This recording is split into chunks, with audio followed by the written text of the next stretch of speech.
here we are once more for a brand new episode of Secretly Frequencies, the podcast that meets labels and artists from the Secretly family and hears the untold stories behind their musical history. And in a moment, I'll introduce today's label boss, but first let me welcome back Alex Berenson, Senior Director of A&R at All Flowers Group, and no stranger to the show, having co-hosted with me before. Hi Alex, how are you doing?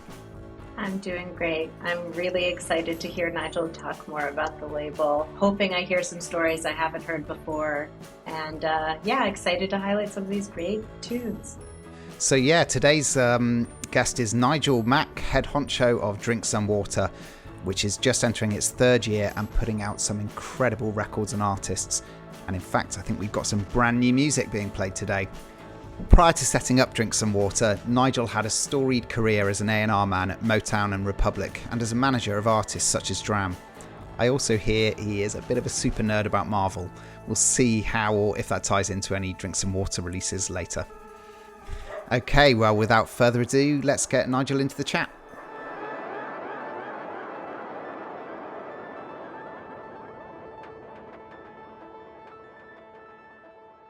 How is it going, Nigil?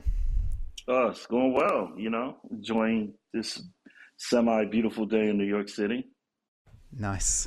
Do you feel ready for this? Do you think you're going to get all the tracks right? I hope so. I hope so. Yeah. I hope for you too. Yeah, I hope so. We'll be all good. Okay, nice one. Well, should we crack on with the first song then?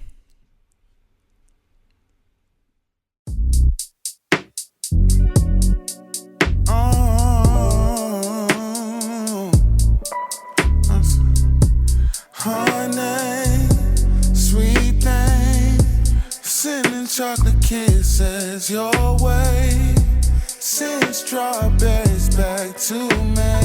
Chocolate covered strawberries, baby. Honey, sweet thing, sending chocolate kisses your way. Send strawberries back to me. Chocolate covered strawberries, baby. Now I know I haven't known you for that long, but these feelings that I feel are very strong. So can we keep on keeping in touch? 'Cause I can't get enough. Next time we link up, I do all the things that you want and you need. Everything you wanted shall be done. 'Cause you do it for me in each and every way. I'll prove it to you if you come and stay the night. Honey, sweet thing, sending chocolate kisses your way. Send strawberries back to me. Chocolate covered strawberries, baby.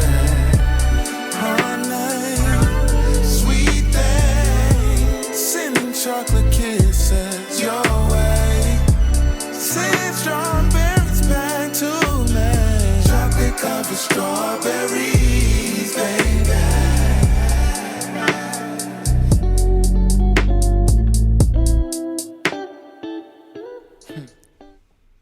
Yeah, this is DRAM, and this is chocolate covered strawberries. That is right, yeah. So we're jumping straight in here.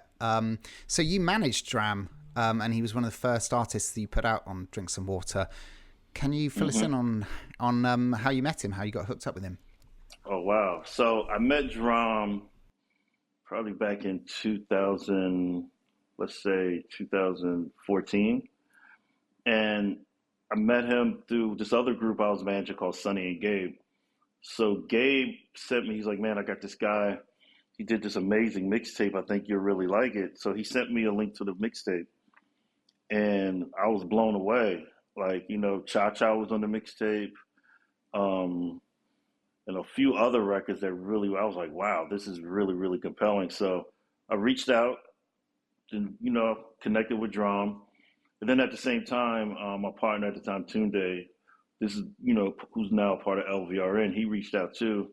So we ended up just co-managing drum together. So this started like around 2015.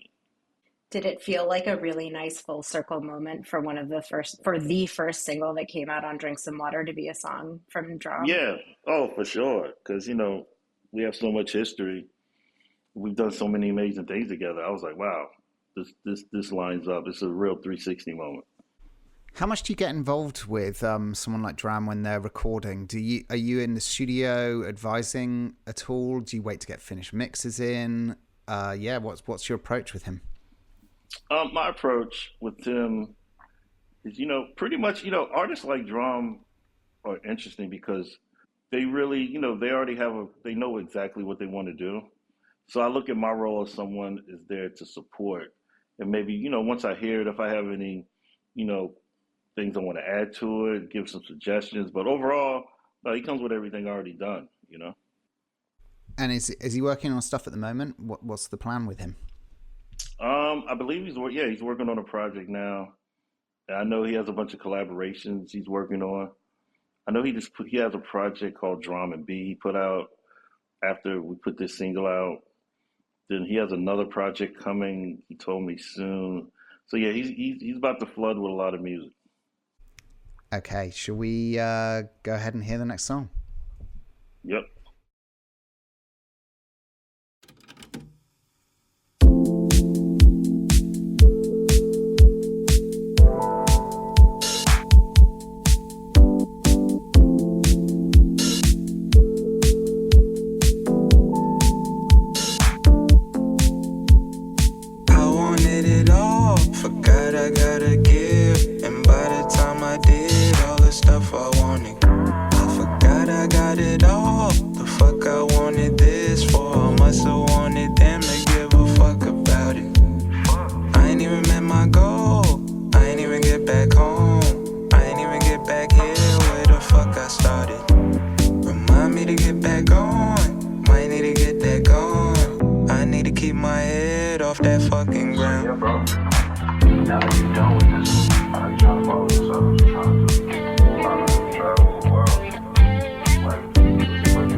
This is Dean Spencer.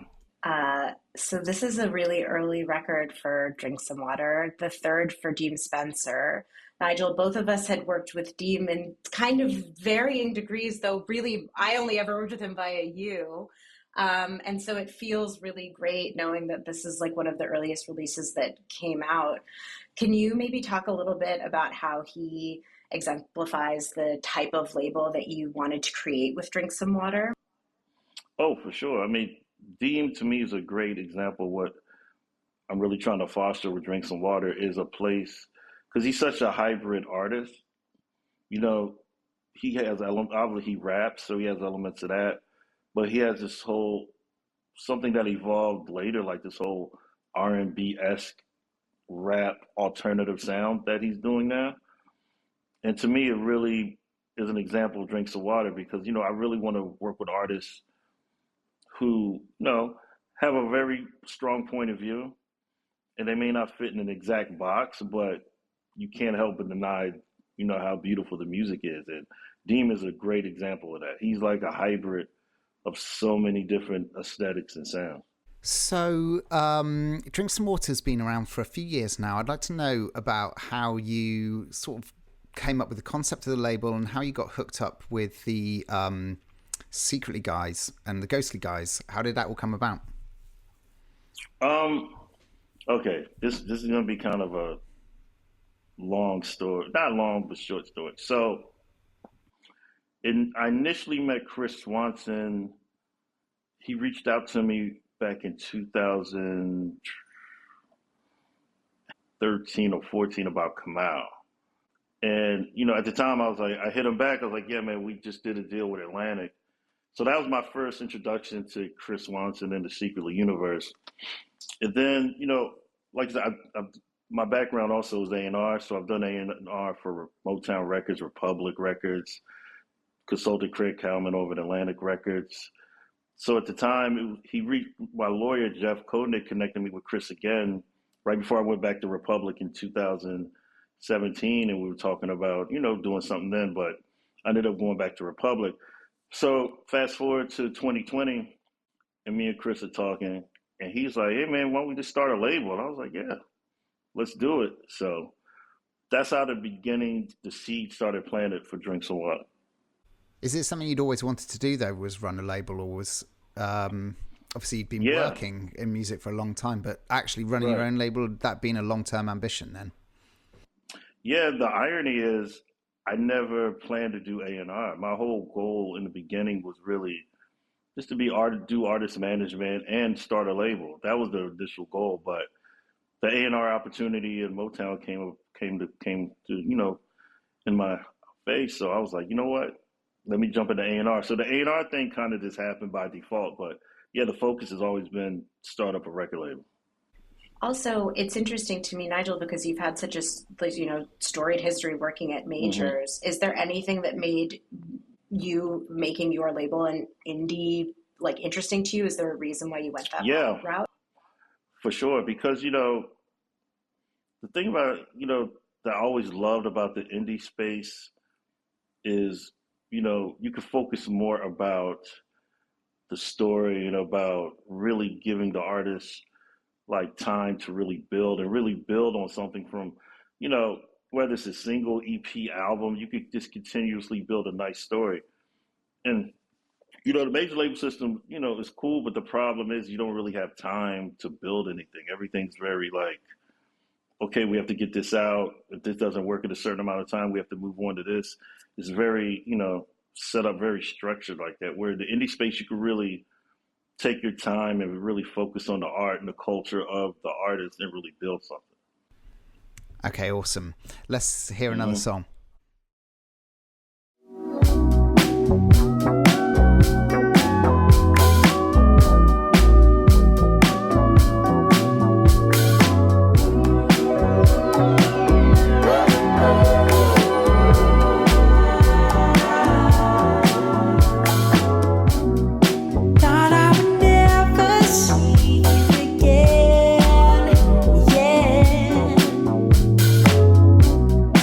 Here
want everybody you need, music all the way.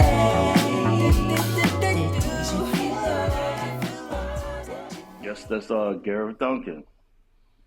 That is. Sorry, I Gareth got caught up in the music. I forgot to say his name. That is Gareth Donkin, the Donks. Yeah. The Donks, yeah. So he's a British artist, and I would love to know how on earth you came across him. Like, that seems like it might be a crazy story there. Oh, it's actually not too crazy at all. I met him through his manager, Scott, who I've been friends with for over a decade. So Scott always sends me music, and I told him I'm starting this new label. I'm doing this thing with the guys, over secretly, and he was like, "Oh man, I got this kid. At the time he wasn't even managing him. He just was a fan. He's like, there's this kid in London, like, I just want to send you the music, see what you think." And he sent me links to some stuff Gareth had put out, and I was floored. I was like, "Oh my God." I was like, can we figure this out? So that's how the process started. Yeah, so he was making music in his bedroom, basically, right? Yeah, pretty much. Yeah. But it sounds so luscious and full. Did you get involved with how much did you get involved with, like, suggesting mixers, producers, stuff like that, or is this something that Gareth really just has got figured out for himself? That was really Gareth, also Alex.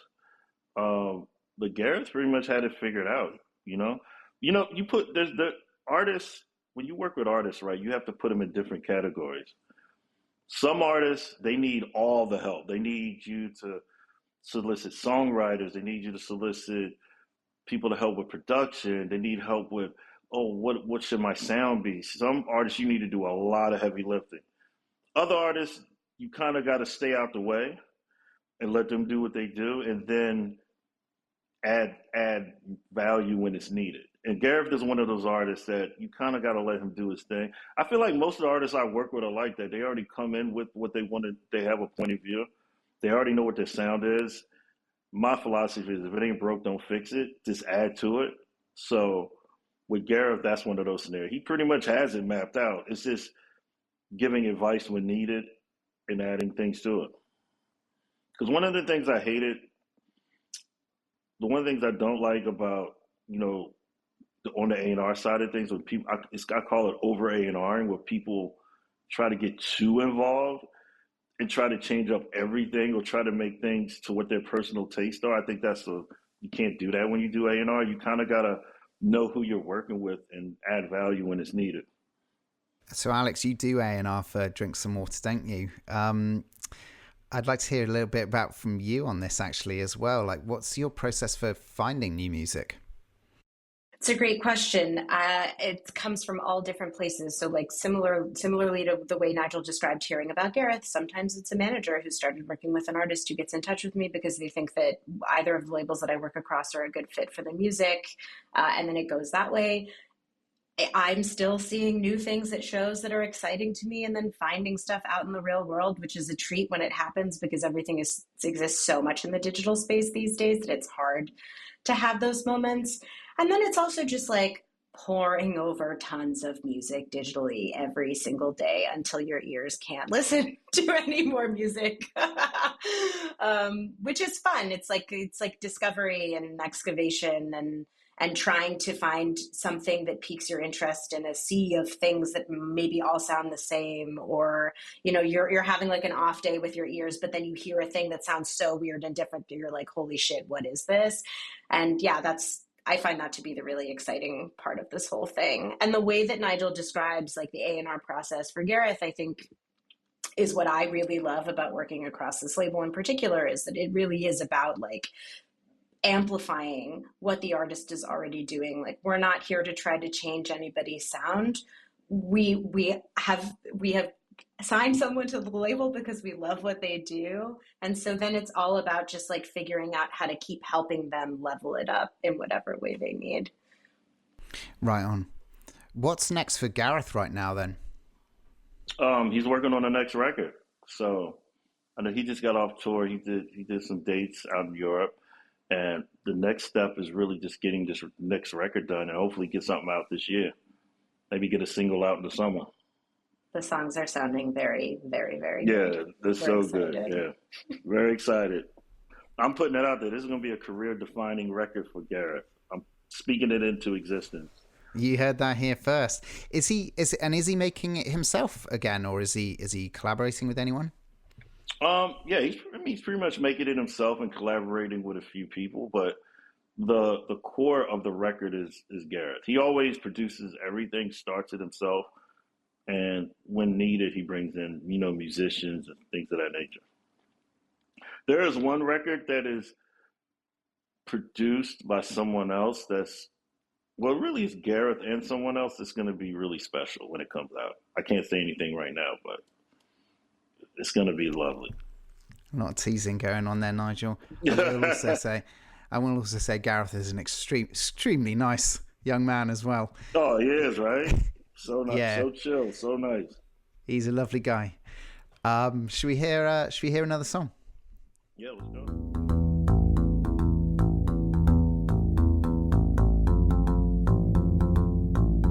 Black Joy.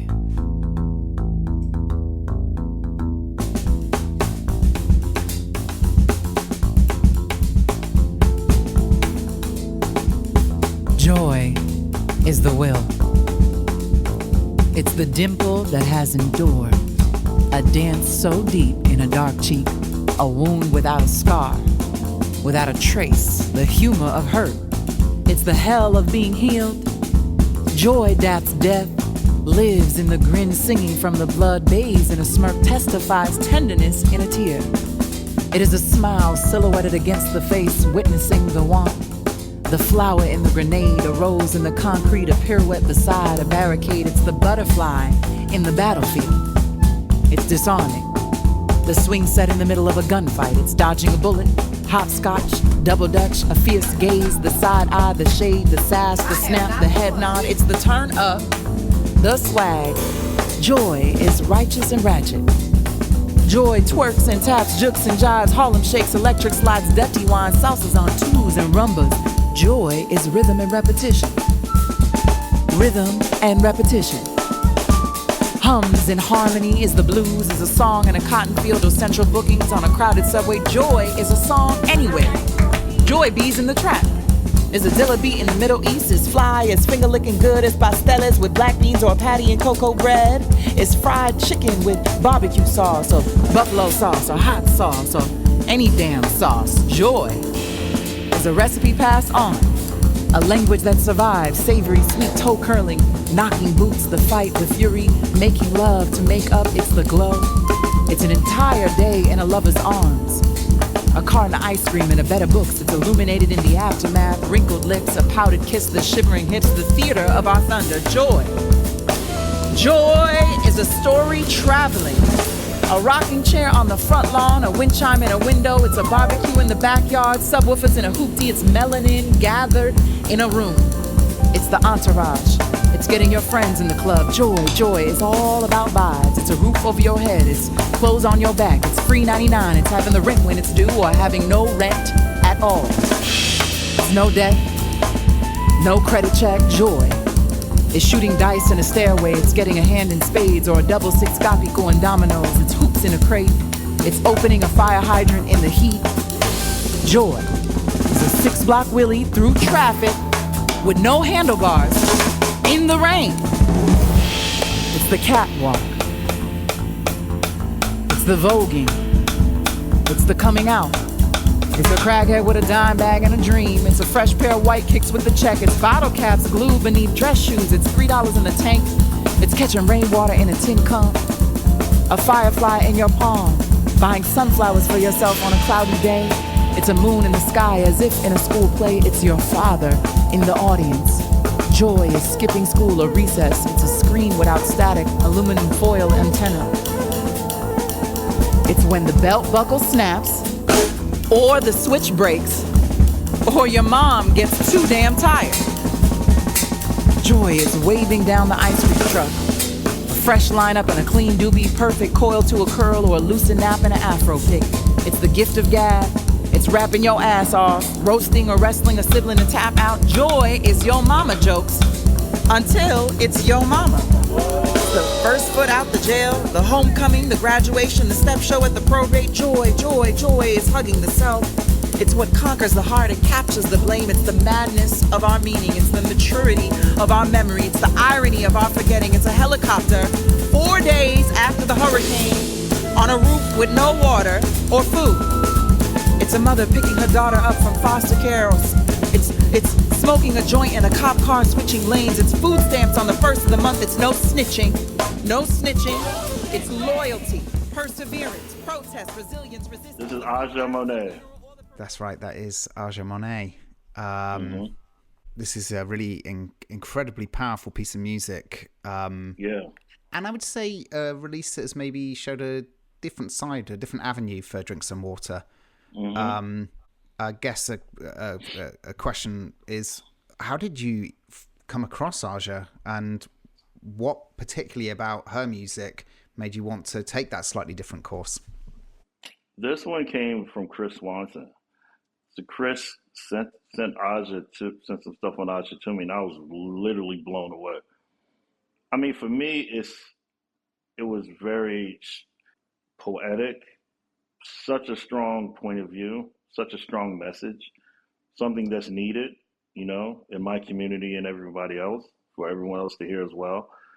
And, you know, I just loved what she stands for and what she everything she stands for. Outside of this her activism and everything else, it's just a beautiful thing. And, you know, she had the project done when she delivered it to us. And we were just like, wow, we got to put this out, because this is going to be such a moment. And I'm just blessed that she, you know, chose to work with us and really let us help her get her vision out to the world. Yeah, Nigel, I agree. It's funny. This is the first Drink Some Water record that I heard before taking this job.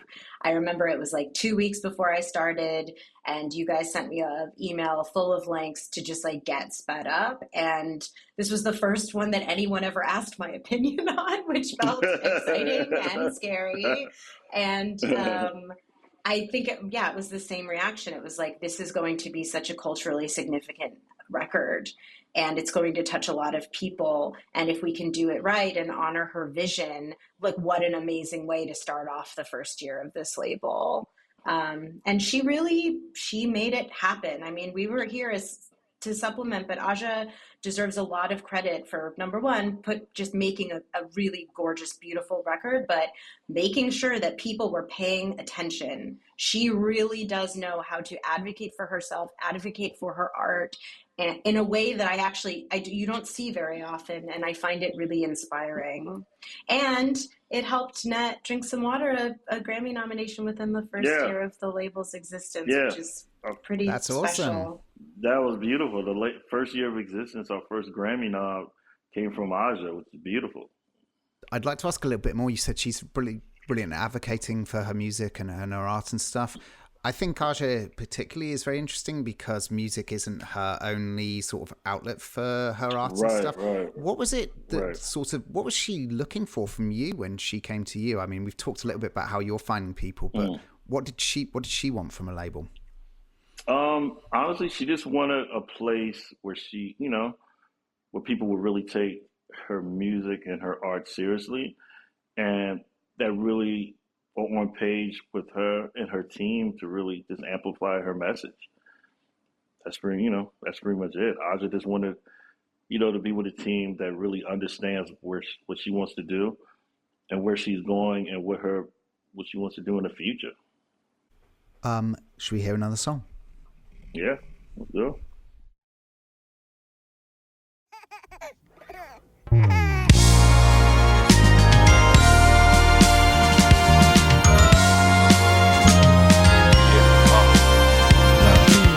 What you know about wallabies, white tees, ragtop, drop down, sunshine, palm trees, Rolling weed by the OZ, whole freeze. Walking to the spot, girls drop down on both knees.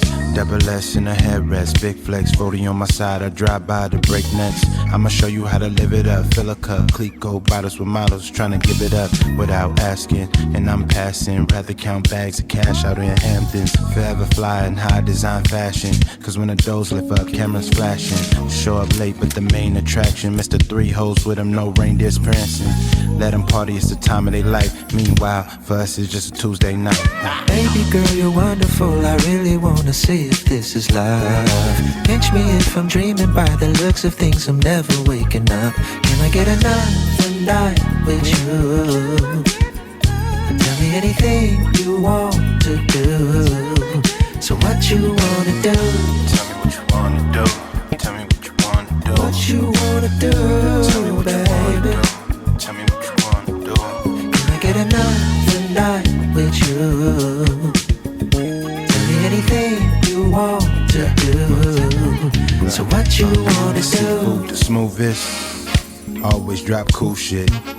Who keep the crowd moving? And that's why she be choosing.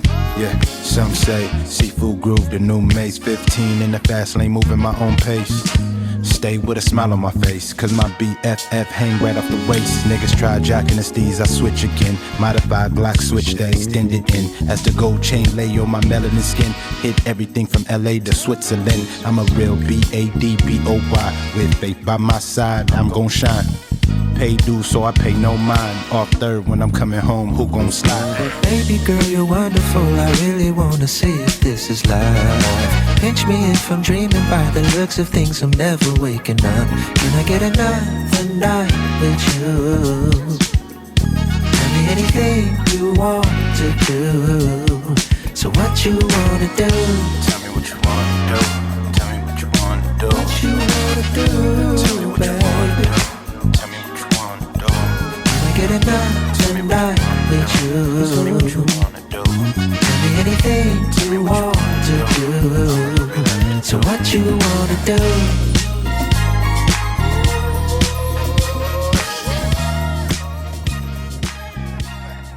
Sorry, I get caught up in the music. I keep forgetting to say the artist name.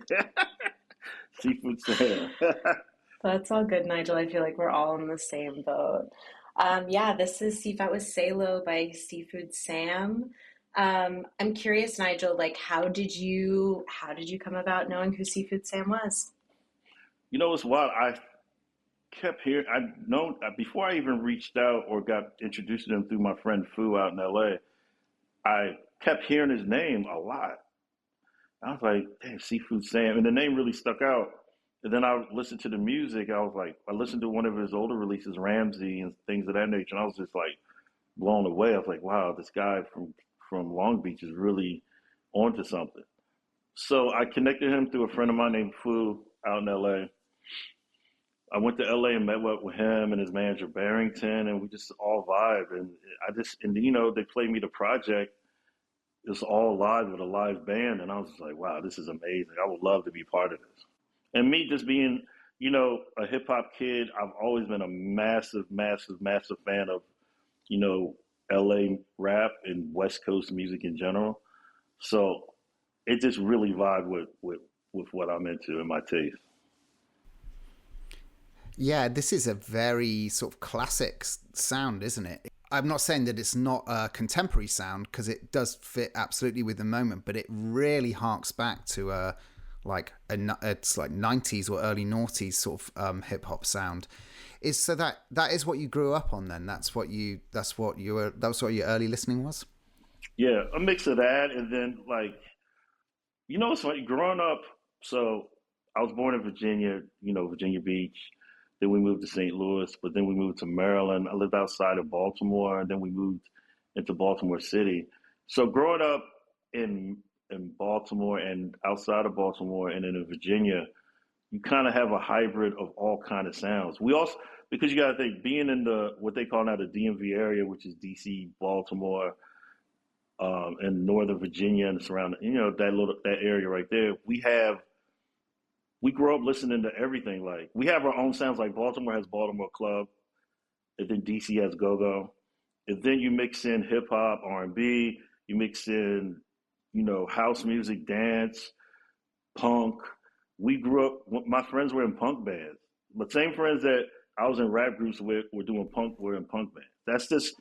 That was the vibe. You know what I'm saying? So I grew up on pretty much everything. You know what I'm saying? So that, I guess that's why it affects my taste now, because I pretty much just grew up on everything. How are you finding out about music though when you were younger? I mean, it was. I'm gonna. Okay, I might be making a terrible assumption here, Nigel, but it was pre-streaming. It was way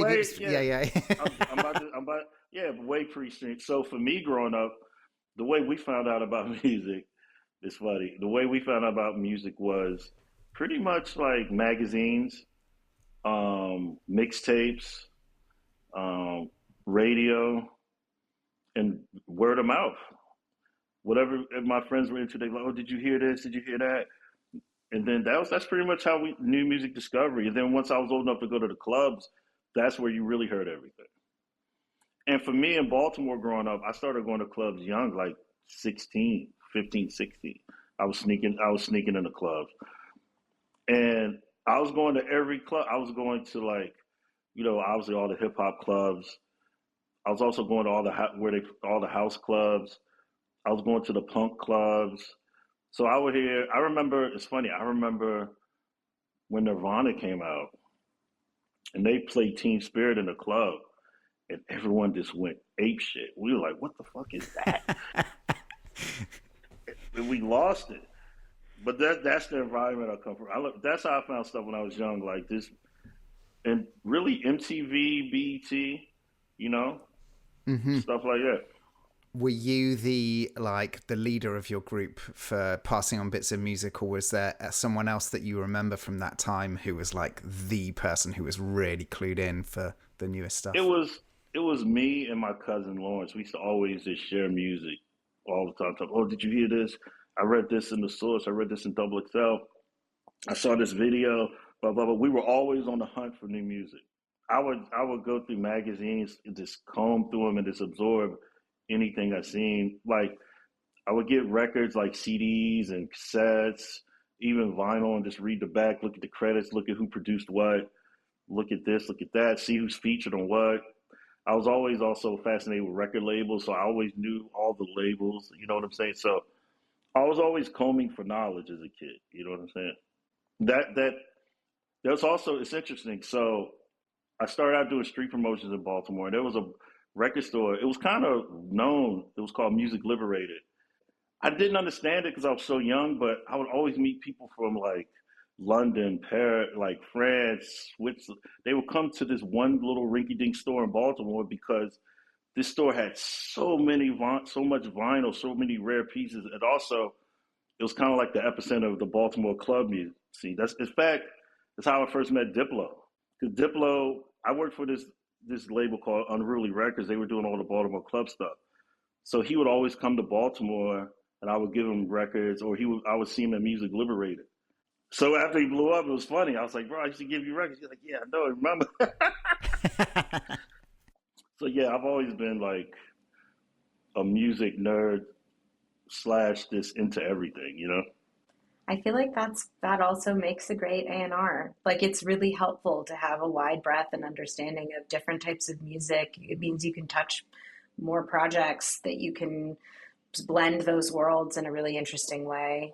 Yeah, it definitely, my upbringing definitely benefited me in my career. I didn't realize it till like later on, and even recently, that just growing up the way I grew up and being in so many different scenes, it really benefited my music taste now. And also, having an artist background myself, because I started out actually as an artist and producing and dancing and doing all this stuff. It helps me deal with artists because I understand how they think. You know what I mean? Nigel, when do we get to hear your music? Nobody. Never. Everyone's tried to find it, from Cudi to DRAM. No one's found my music, and no one will. Okay, listeners, you can get stuck in on that. Someone's got to find it. Send it over. We've started the internet. Maybe I shouldn't have said nothing.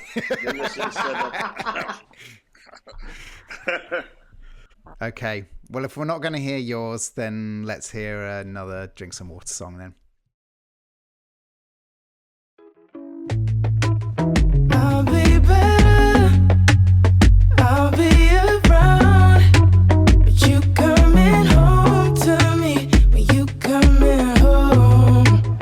I'll be better, I'll be around, but you coming home to me when you coming home. Good on my own and into moonlight. Don't you wait for it, what you take me for? Good on my own, me the fault line. I'm just lost to it. Once you leave, I know. Send me off in a way like getting lost in the pain and confusion. When you know I'm a real life nuisance. Send me off in a way like, send me off in a way like getting lost in the pain and confusion. When you know I'm a real life nuisance. Send me off in a way like good on my own and into moonlight. Don't you wait for it, what you take me for? Good on my own, me the fault line. I'm just lost to it. Once you leave, I know. Always out of way you go alone. When I wake up my own, fear my pride is all I know. Wait a minute, oh, always out of way you go alone. When I wake up my own, fear my pride is all I know. Good on my own and into moonlight. Don't you wait for it, what you take me for? Good on my own, me the fault line. I'm just lost to it. Once you leave, I know.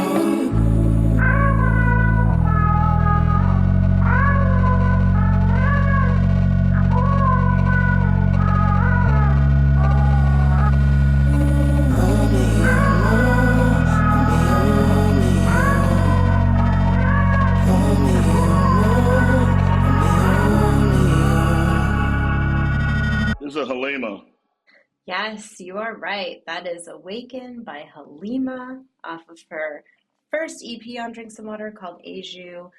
Just to give you guys context, I met Halima through Alex, so Alex knows the whole. This is the Alex story. But I love.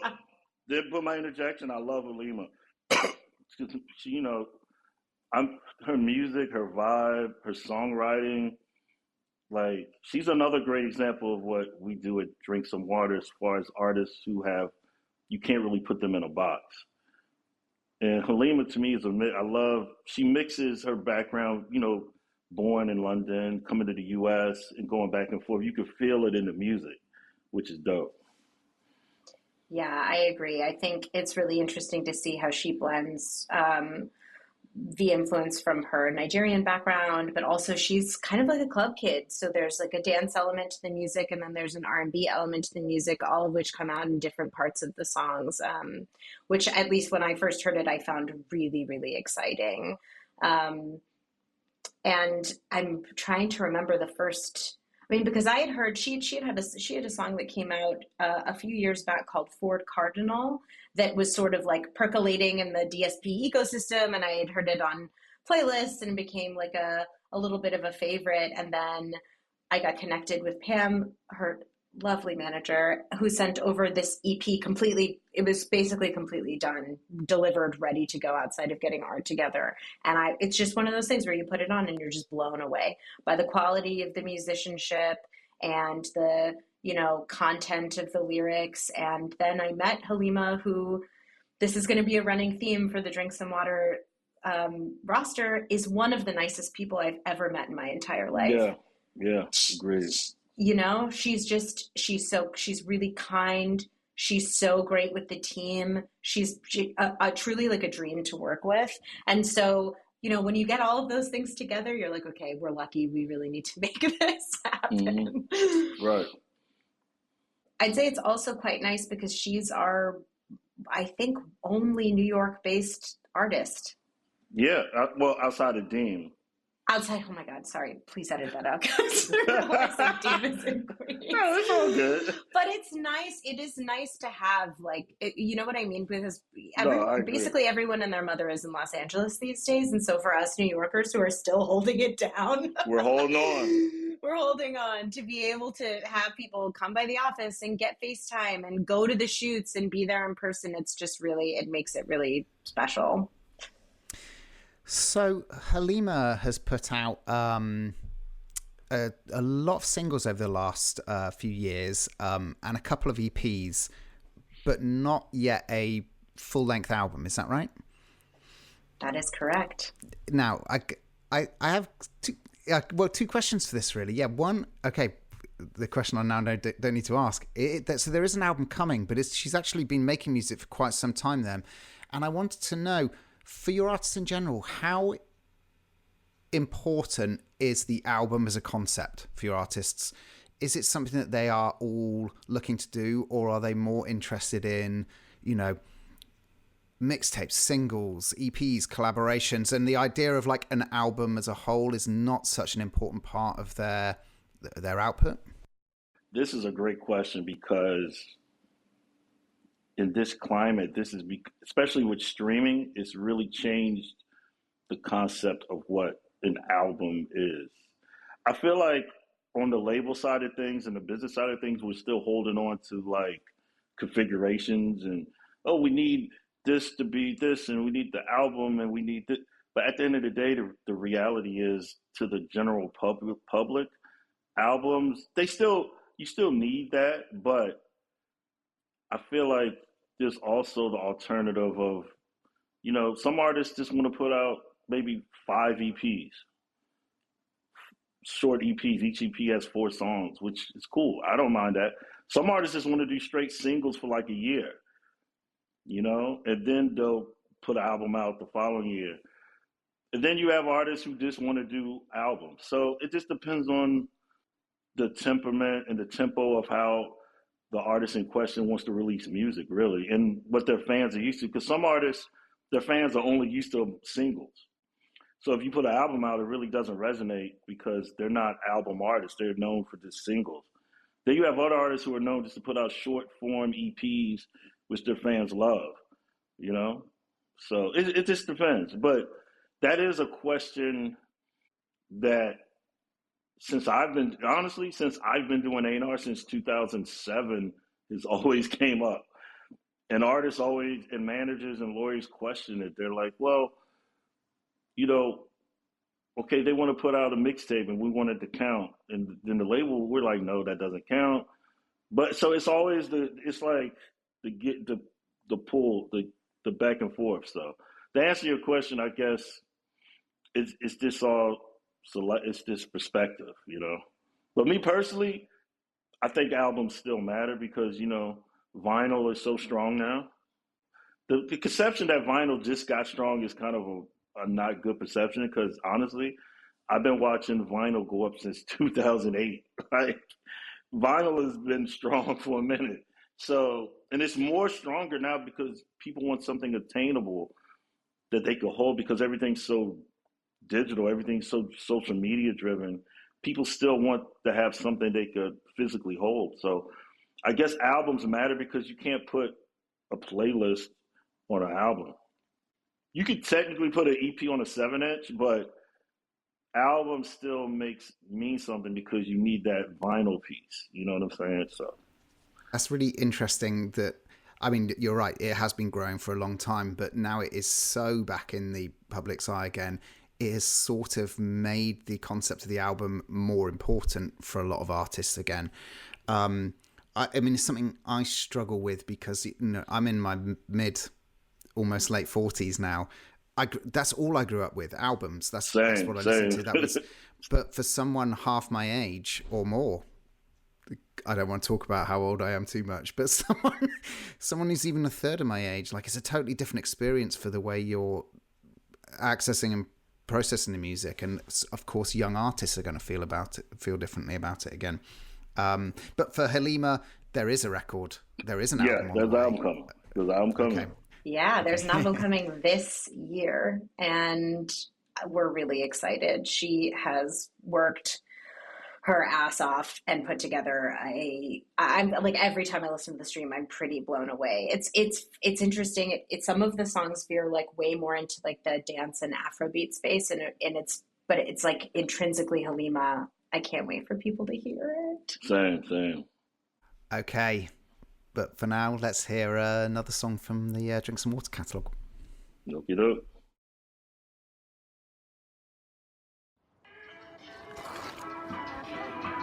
You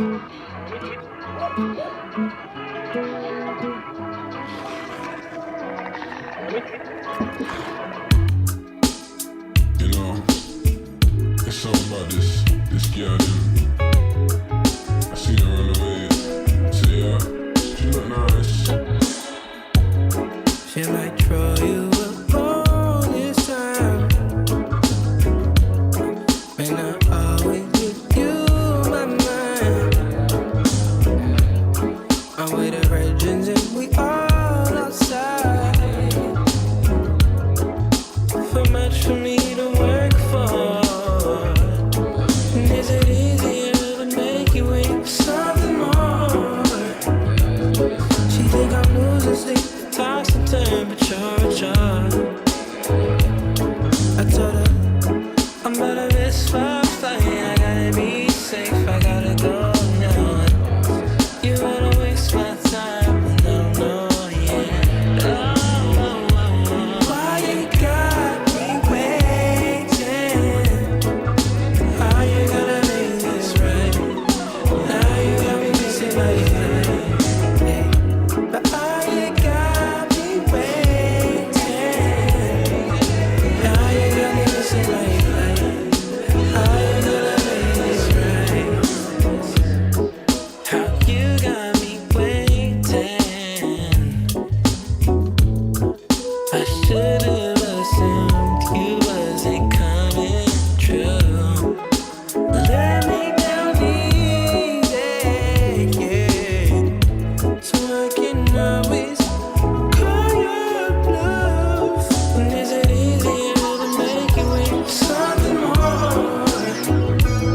She think I'm losing sleep, toss and turn, but you're a charge to me, baby. I told her I'm about to miss my flight. I gotta be safe, I gotta go now. You wanna waste my time, and I don't know, yeah. This is Gems with a J. That is Gems, the song Flights. Nigel, it's kind of interesting to have the first release that you put out from two artists be a collaboration instead of a solo project. So how did you come about meeting both J-Rob and Elu J? And yeah, how did this come about on the label? Okay, well, this also is the Baltimore connection. So let me back to so the producer J-Rob. I've been hearing about J-Rob for years, like for the last 4 or 5 years, due to him being part of. He's like the young gunner at Selection. I kept hearing his name. And then I found out maybe 2 years ago he was from Baltimore, and I was like, wow, I would love to connect with this kid because he's really doing these really dope remixes, and he's part of Selection. This would be dope. So one day I'm talking to a friend of mine who, like, he was in a rap group back in the day. I was in a separate group back in Baltimore. We were talking. He's like, yeah, my son does music. I was like, who's your son? He's like, J-Rob. He's part of Selection. I was like, oh, shit. I was like, bro, I've been trying to get a hold of him for years. So he connected me with J-Rob, and then him and J-Rob were telling me about Ula J. They were sending me music. Then they were like, oh, yeah, we got this side thing called Gems. And then I heard one of the initial releases they did maybe 2 years ago. And I was like, wow, this is amazing. Then they started sending me demos. And then they sent me the kind of skeleton of the project. And I was like, wow, this is amazing. I would love to get into this. So that's how it happened. Because, I look at them as like, you look at Brent Fires and Sonder. That's what Gems and Ula J are. It's like Ula J has his solo thing, J Rob has his solo thing, but they come together to do Gems. And they bring both of their collective sounds and aesthetics together to make something magical, you know? Totally. And these two, they don't typically work on this stuff together in the same room, right? They're doing a lot of this remotely. When they work when they're together in LA, they worked on it together. But then the final touches they could do separately. J Rob, since he's a producer, he could just kind of like do the final touches on his own. But yeah, most of the time they're in the room together. Like this album, they were together when they did it. And I know that they've been starting to play more shows in a couple of cities. Like, how has that felt seeing people react to the music in real time? That's the beautiful part, is seeing, like, one thing about me with music, because we're in such a vacuum now where everything's just being online, it's beautiful to see reactions in the real world. That's how you know if you really got something. You know what I mean? So to see I was at the New York show to see that, then see the videos and hear how LA went. I'm like, wow, okay, there's something really here. There's something special here. So we're figuring out now the touring aspect, like here in the States and then in Europe. Because they definitely, I told the guys, like, you guys need to get on the road. People love what you're doing. People want to see it. So that's what we're working on now. And do you ever find that you're like learning something new that you could put into play for strategy when you see a live show from any of the artists on the label? Oh, for sure. For sure. The best thing you see, one thing I like about going to see artists I work with live, because, you know, me, the team, the artist manager, we always have what we think are the singles. But once you see it live, you see people react to certain records, you're like, oh, okay, we were all wrong. That's actually the record people love. That's the record. Same thing with streaming. You could always have an idea like, okay, this is the single, but then when you put the record out, you're like, oh, that's what people love. You know, I learned that. The fans will tell you. The fans will tell you. They'll tell you. I learned that with DRAM. Like when we put out Broccoli, that initially was just going to be something cool just for SoundCloud. We only put it on SoundCloud. And then it just exploded. Like I never get to DRAM him. He's like, yo, like, look at all the streams in 7 days. And it just kept going and going and going and going and going. We like, oh, I guess we got to switch gears and make Broccoli the focus. So you just never know. You never know.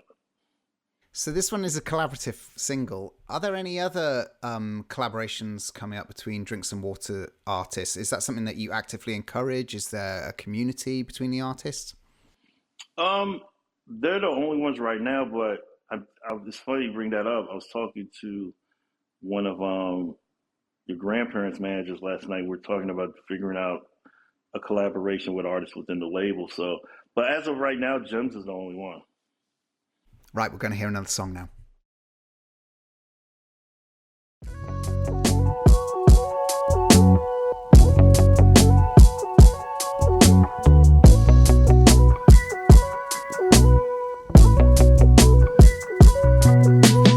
Give me conflicting material, girl. Give me one night, I can show you the world. Hit all your buttons with no strings attached. Make you wanna run it back. Whoa. Be my addiction material, girl. Wrap around my finger like diamonds and pearls. Hit all your buttons with no strings attached. Make you wanna run it back.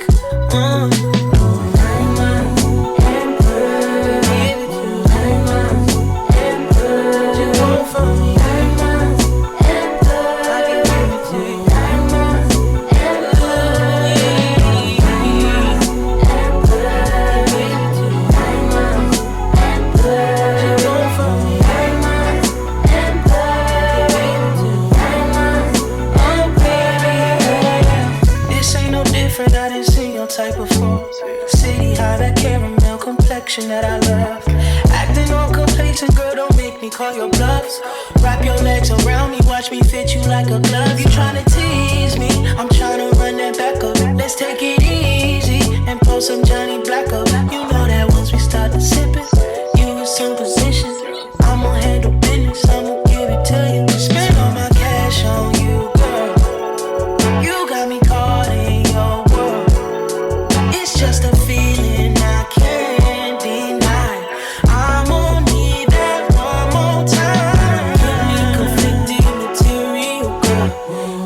one night I could show you the world. Hit all your buttons with no strings attached. Make you wanna run it back. Whoa, be my addiction material, girl. Wrap around my finger like diamonds and pearls. Hit all your buttons with no strings attached. Make you wanna run it back.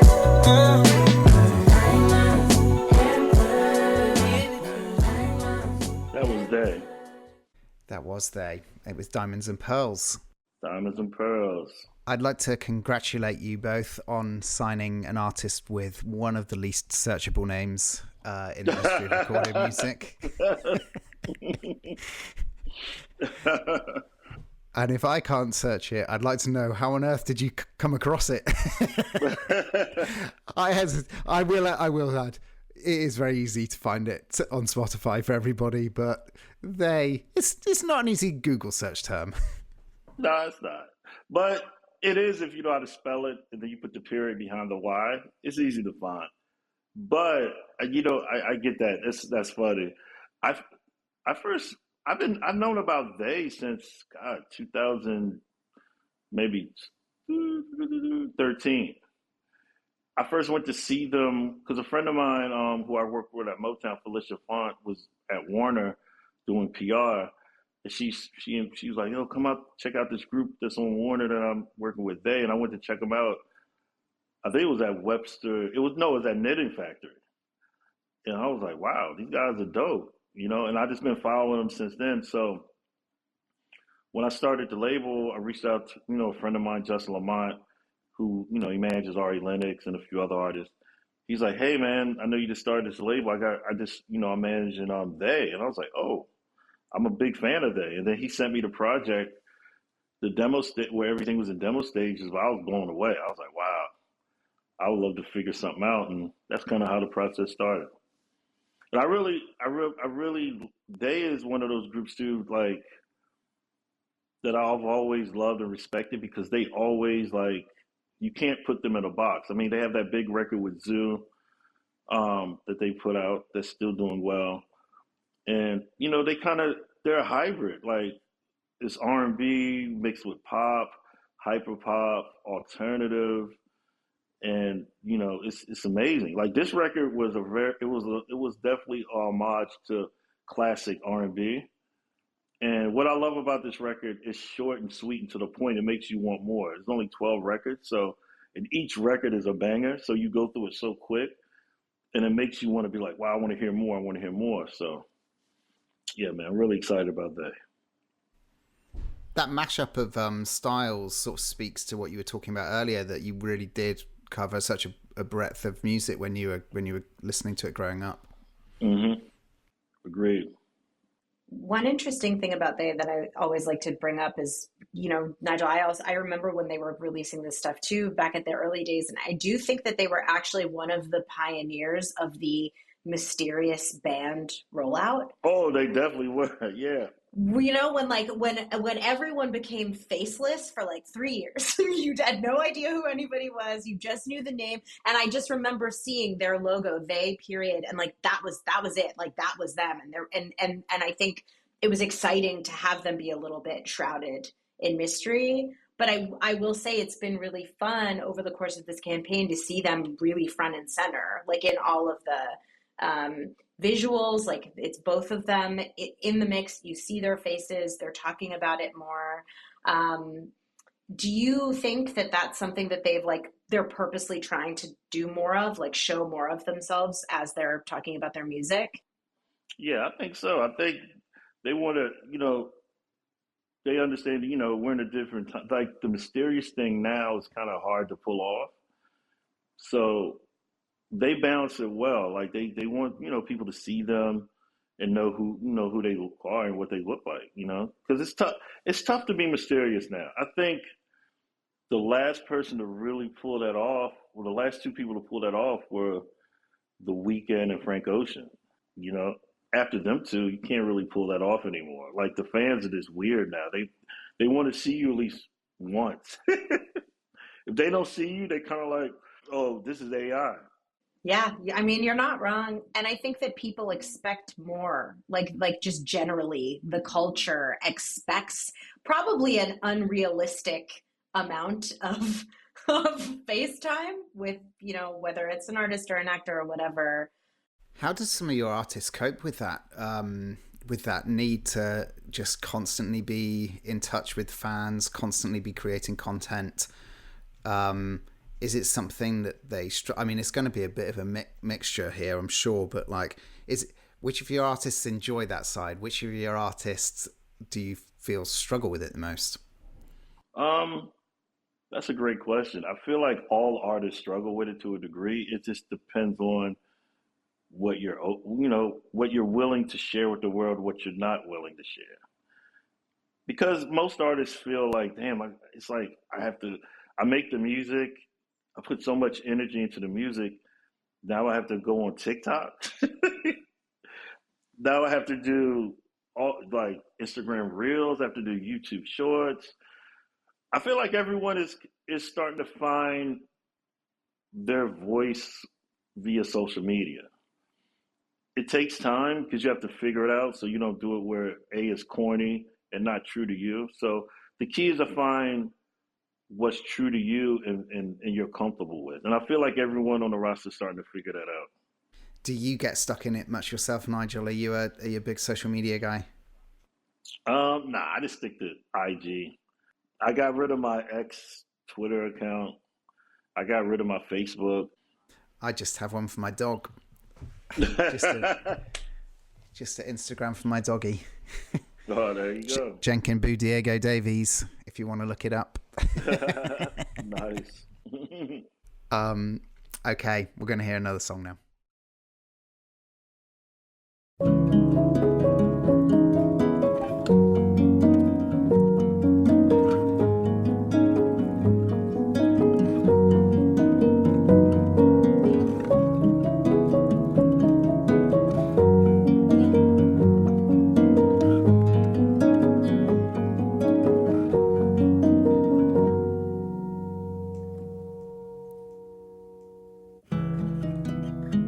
So you wanna be the only one to touch me right here between the valleys, when the valleys protect me still. Open plans and open bodies, a small seed of an open mind that we nurture in kind. Well, maybe in a different timeline, I was the perfect girl for you, like a doll on your shelf. This is Annahstasia. So I feel like this artist really perfectly fits with the Drinks and Water roster, whilst at the same time being a real different sound. Like very different to a lot of the other music we've heard today. It's very song driven. It's not so rhythmically driven. It's, singer-songwriter sort of steeped in like classic sounds of the 70s, really. You spoke a lot about the music that you were listening to when you were like first discovering music, but is this was that sort of singer-songwriter stuff that's music that you heard from your parents? Is that something that you grew up listening to from them, or is this a new thing for you? You know what? It's a mix. My mother played a lot of like R&B, classic R&B, soul. My grandmother played a lot of gospel. So, and then just growing up listening to other things and other genres, I've always been a fan of artists who are really great writers. I've been a fan of singer-songwriters in all different genres. So, yeah, I guess that's what really drove me to really want to work with Annahstasia, because one of my favorite albums is Tapestry, Karen Carpenter. That's literally one of my favorite albums of him. I can absolutely understand that listening to Annahstasia. I mean, it doesn't sound like Carole King, but that makes sense to me that you would be a Carole King fan and want to sign an artist like Annahstasia. Yeah, I'm a huge fan of songwriting and songs and people who write things that actually mean something and touch your soul. From Marvin Gaye to like Bob Dylan, like people who are just prolific writers. And I feel like Stashi falls into that category. The album is so beautiful. Even the EP we just put out with Sunday, Saturday, and Villain, it's so beautiful. And I met it's funny. I first got hip to Stas. I saw her color show, and then when I started the label, I reached out to all my friends in the industry, people I work with. And then my friend Key, who I've known for a long time, she was like, yeah, I'm working with this artist Annahstasia. And I was like, oh, snap, send me some stuff. And she sent me some stuff, and I was like, oh yeah, I got to get involved. And the album's amazing, by the way. I can't wait for people to hear it. It's really good. What's the plan for the record? Is it coming out soon? It's coming this year. Yeah, who's she been making it with? Mainly herself, and then just musicians and collaborators, but the core of it is Annahstasia. Okay, we're going to hear one more song. If you wanna be brave, first you gotta be afraid, nigga.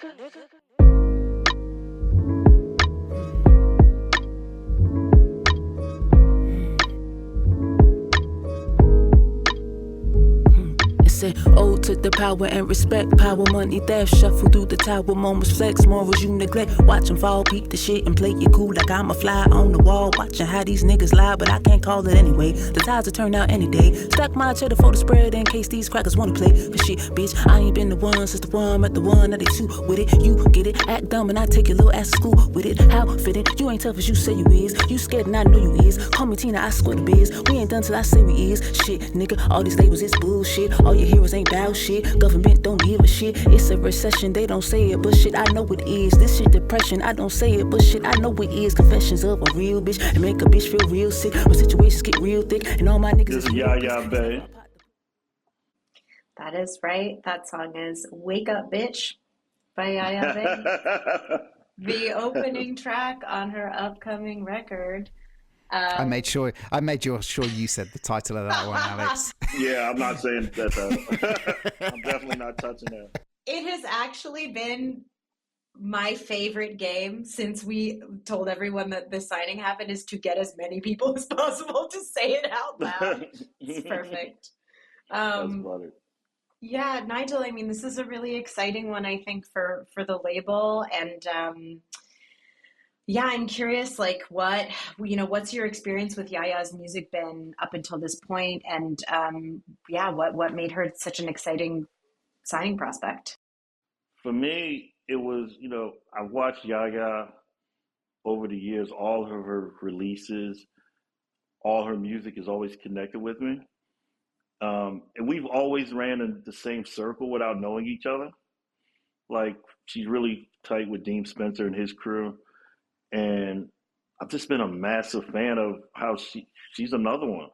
Like, she really puts into her music her Caribbean background, also mixes with, hip hop, also R&B, amazing songwriter. She's one of those artists too, where her music really, everything has intention, and everything she puts out has emotion, and it really has something that connects with the soul. And also, me and my cousin Lawrence were always massive fans of her father. May you rest in peace, Granddaddy IU. He was the guy. So I knew that he was her father, and then just watch her. She's picking up the torch, And I'm really excited about Yaya. I think Yaya is going to do big things. Big things. The one thing that I think has been really fun for all of us in getting to know her more as we work with her is, like, she is one of those people that has, like, the vision is there and it's very clear. She knows exactly what she wants the art to look like. She knows exactly what she wants the wheat paste to look like. Our Molly Smith, who runs our art department at All Flowers Group, put together like this crazy 2-day shoot with Yaya, very much side by side, dictating like what everything was going to look like, what all the looks were, who was going to shoot it. And it came out so beautifully. And I think it's really rare to find an artist who's able to not only like really truly bare their soul musically in a way that is very scary and most of us don't do. So props to all of the artists that we work with who are able to do that every day. But then also like she's very like keenly and acutely marketing minded in a way that is really fun to work with, because then it's all about collaboration and brainstorming and figuring out the right way to get this into people's ears, hands, whatever. And she cares really deeply and I think finds it really fun to have that back and forth. So it's been really great. So what's next for Drink Some Water? The label's been around now for 3 years. What's the plans for next year, and what's the plans for the next 5 years? The plan is to keep building from this year to next, but the ultimate goal is to make Drink Some Water, you know, a new alternative to the, you know, a new definition of what, because I hate using the term indie, major, because at the end of the day, it doesn't even matter no more. It's like, it's really about just for artists to find a partner that gets it. I just want to see drinks. I feel like in 5 years, we're really going to be a strong contender. And also, we're going to be a place where, you know, people feel like they can have a home that maybe no one else understands them, you know? But I see Drinks Water being definitely implemented in the culture, because I look at classic labels that, you know, I look at labels like that resonate forever. You look at like Motown, Stax, Sub Pop, Def Jam, certain labels you say they're just going to resonate forever because of their catalog. And I see that's where I see Drink Some Water going. Is there a dream artist that you'd like to work with, Nigel? I wouldn't say there's a dream artist. I feel like I just like working with people who have vision and really have a good work ethic, and also understand, like, you know, we're here to assist, but we're not here to do everything for you. Because, you know, the best artist for me is the artist that I have to keep up with because they're just moving so fast. Where I have to be like, okay, me and the team, we got to be on our toes because they're moving 1,000,000 miles a minute in a right way, not the wrong way, the right way. Those are, I guess, those are my dream type artists who really who have a strong sense of vision, unapologetic with their story and their sound, and just a focus, man. Those are the ones I love working with. How about you, Alex? Is there one for you? I don't think Stevie Wonder counts in the context of this conversation. So outside of that, no.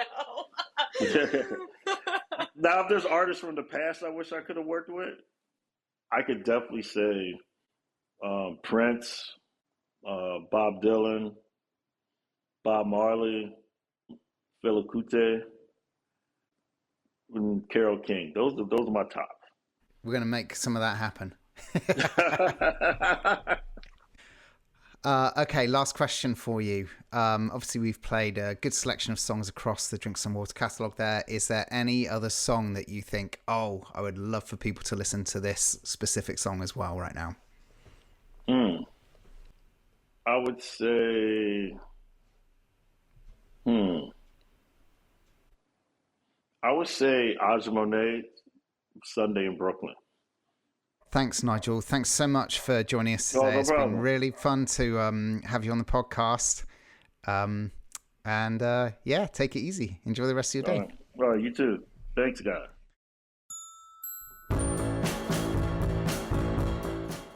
The Secretly Society podcast is an original production of the Secretly Group.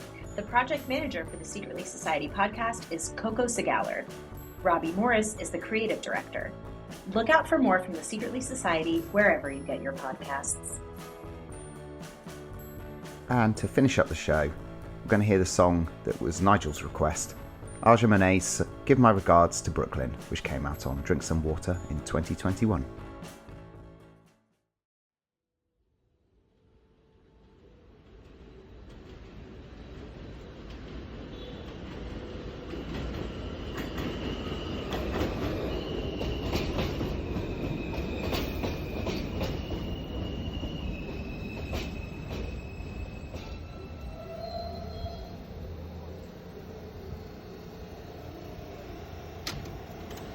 This is a Manhattan-bound J local train. The next stop is Van Sicklen Avenue. Stand clear of the closing doors, please.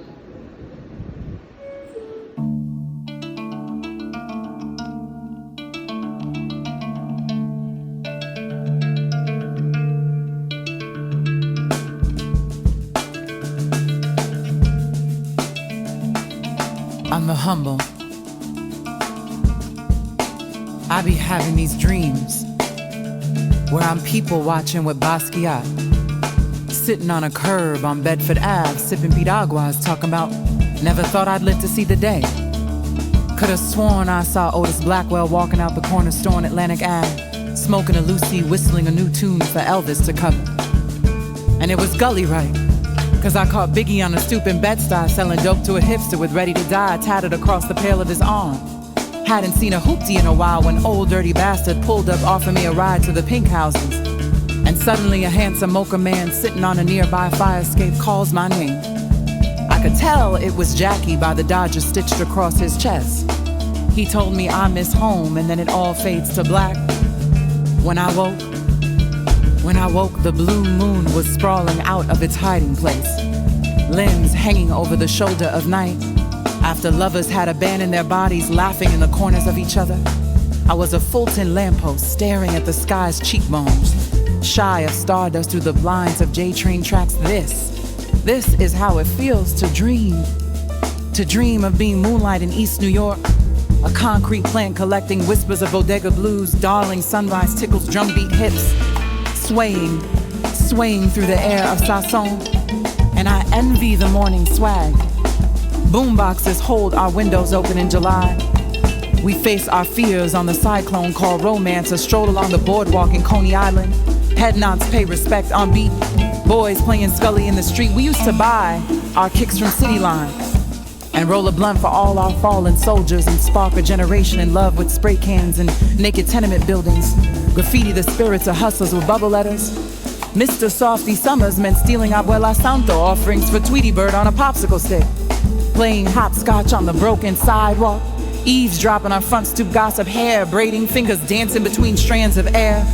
Brothers get caught in barbershops, and gangs get caught in street corners, get caught. Thrown against the hood of cop cars, seen one too many handcuffs on the wrists of brown and black skin. We dock slave ships on our shores daily. We know Rikers Island like a country home.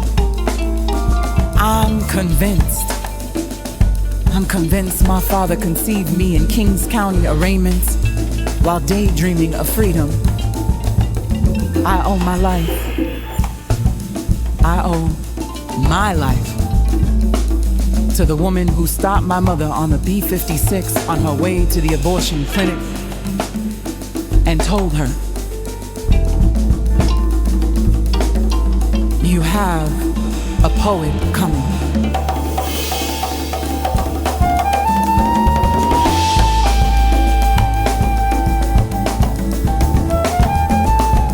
I'd say the thing that you bring out most in me that makes me smile is belief.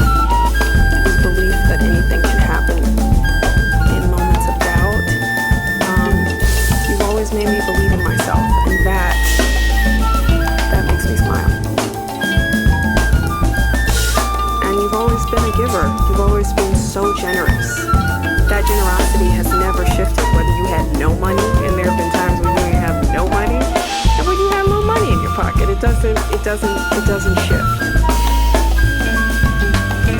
She a Leo. Aja is this word worker, wizard, with woman warrior, all intertwined. And it's like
see me.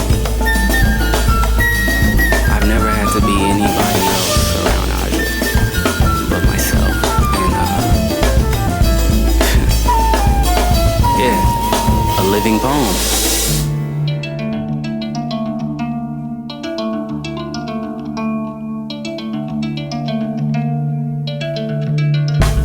A visionary of timeless proportion. As I grew, our relationship did as well. At times in my life when I was lost and addicted, she found me. When I was fighting the world with my back against the wall, she urged me to remember my beauty. I've always seen her words as soaring testimonials of love and pain and redemption, but above all, love in all of its radical, transformative manifestations. She is the true definition of a truth teller. And Ogun and Orisha, a channel for those before us and those who will come after.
The voice of justice, of freedom, it just rings with you. A person has to be really brave in this world to completely and totally be themselves. And ever since I've known Aja, she's been that, just this bold force, reflecting back beauty in the world and also articulating our pain. And love you always, hermana.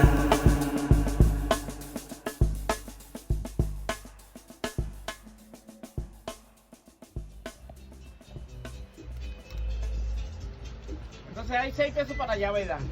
Yo no di. Yo le di los 6 pesos. Sí, tiene razón. 30. Ya ven. Mira. Sí, 3, sí. Ok, Freddy, gracias, Freddy.